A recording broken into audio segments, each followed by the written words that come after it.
At ito na mga lodi, dumating na yung order natin sa Shein. Ayan po siya guys, in-order ko po yung kulay pink na damit ni Kisha. Ayan po siya guys, and just for 167, maganda na po siya. Maganda din po yung pagkatahi niya guys, hindi kagaya sa iba dyan, lubak-lubak, charot.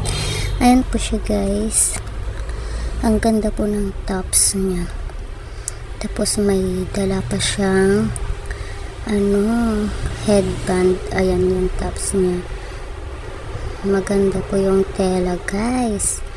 Ayan po siya guys, para po yan kay Kishang namin. Ay, nahulog. Ayan po yung po siya guys, headband sa ulo. At ayan, ilalagay nga natin sa ulo natin. Try lang natin baka bagay ba. Ayan po siya guys. Tinali-tali ko siya guys, baka bagay po sa ating. Ako na lang yung magsusuot, charing. Ayan po siya guys, diba? Mukha naman tayong bata isip lang. Ayan po siya guys, ganda niya. Inayos-ayos lang, diba?